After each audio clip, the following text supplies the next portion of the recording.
Përshëndetje nga sofra shqiptare, kam sjell recetën tradicionale të gjellës mish e lakra, një përgatitje shumë thjesht, një gjellë e pëlqyer nga të gjithë. Besoj se kam ju pëlqyer receta kur ta shihni videon në vazhdim.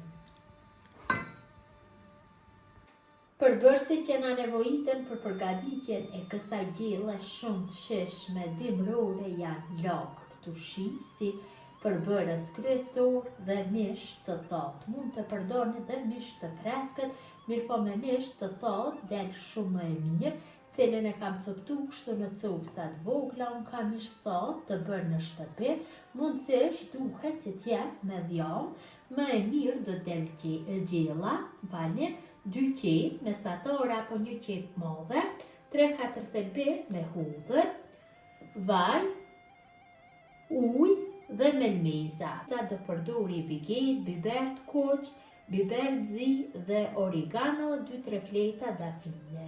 Filloj me përgatitjen, fillimisht marrim qep dhe i coptoj. Kurse thelbit e hudhrës nuk do i coptoj, do i hedhim kështu direkt si janë, direkt i hedhim në tenxhere. Marrim qepët dhe i coptoj në copsa fleta.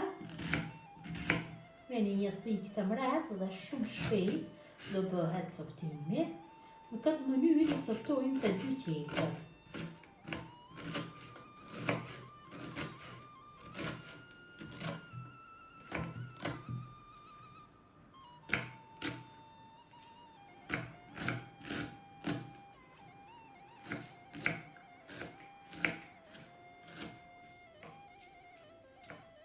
Qepët e coptuara i hedhim në tenxhere direkt.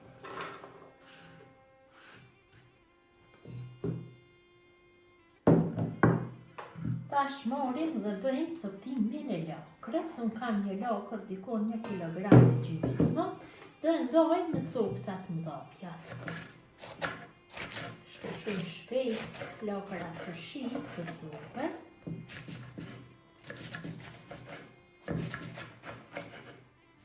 Lakrën e coptuar nuk do e hedhim direkt në tenxhere, do e shtoj të kena. Më pas, kur bëj formimin e qepëve, do e hedhi dhe lakrën.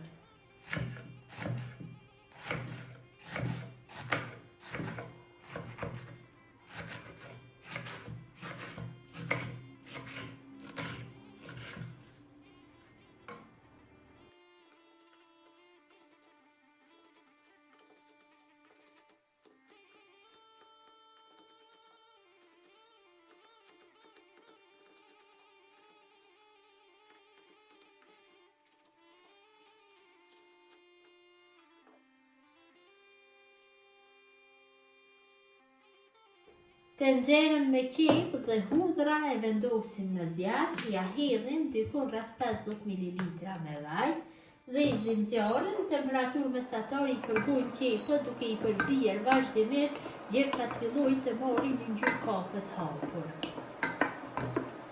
Kam përguar qepën, ka filluar që të merr një ngjyrë kafe, tash ja shtoj mishin e coptuar, mishin e thatë. Dhe masën do e fërgoj për 7-8 minuta në të njëjtën temperaturë. Kam fërguar mishin, mish mund të shtoni sipas dëshirës, mirë po me për masa më të mëdha do del gjella më e mirë. Tash ja shtojna dhe lakrën e coptuar. Atë është një gjellë shumë e shijshme, mua më pëlqen shumë. Shumica nuk e konsumojnë, pasi që i vend një aromë shijes të përzihet. Që mos të vijë era heqe në shtëpi gjatë përgatitjes së kësaj gjelle, do ndajmë në jug sekretin. Hedhim 3-4 fleta dafine dhe ja shtojmë melmeza. Dhe masën do e përzijmë rreth 10 minuta kështu, duke e përguar në të njëjtën temperaturë.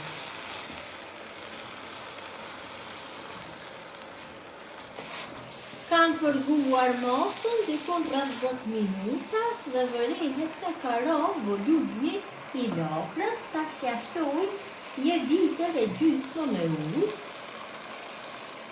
ose ujë mund t'i shtoni kështu nga 300-400 ml, her pas here, 2-3 herë, duke kontrolluar.